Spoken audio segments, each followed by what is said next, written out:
Hello. Recent research has shown that it's difficult to identify symptoms of autism in girls and women.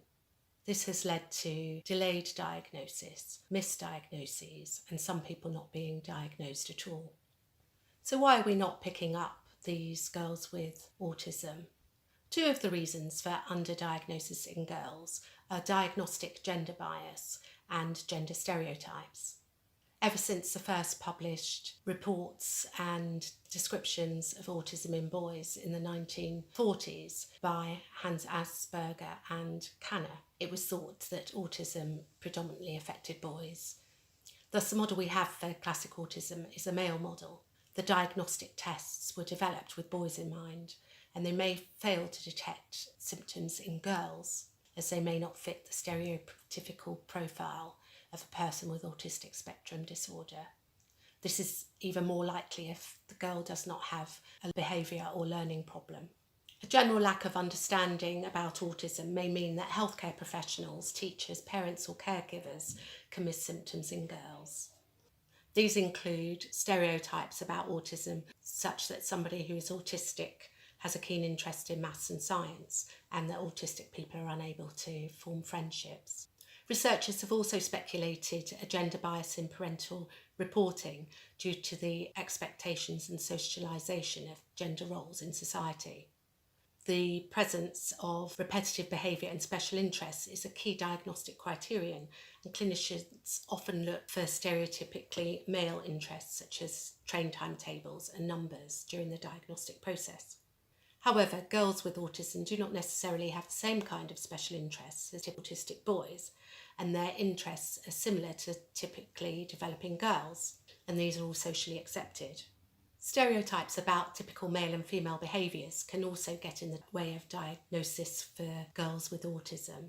If boys isolated themselves and played alone and didn't speak much, there'd be more concern, but if it's girls, people think, oh, they're naturally quieter anyway and more content to play alone. However, speaking less and preferring to be alone are symptoms of autism.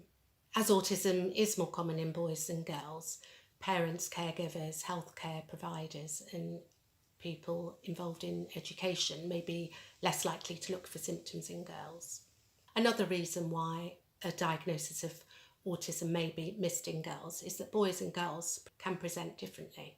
This is because boys are more likely to react to stress outwardly, for example by becoming angry or misbehaving, and the behaviour is more visible and may flag up autism sooner.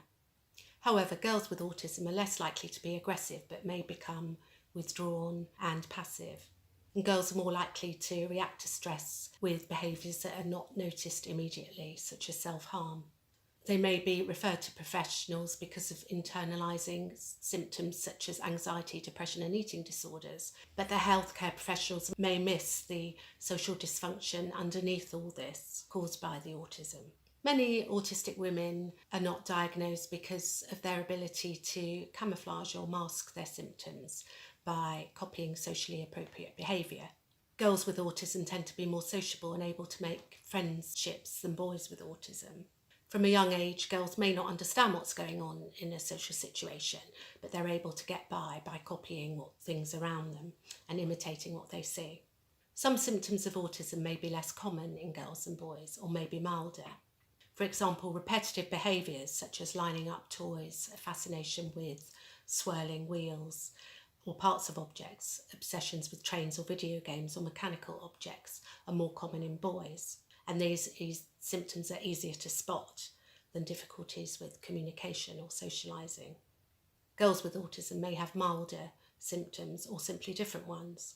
It may be that there are different autism profiles for boys and girls.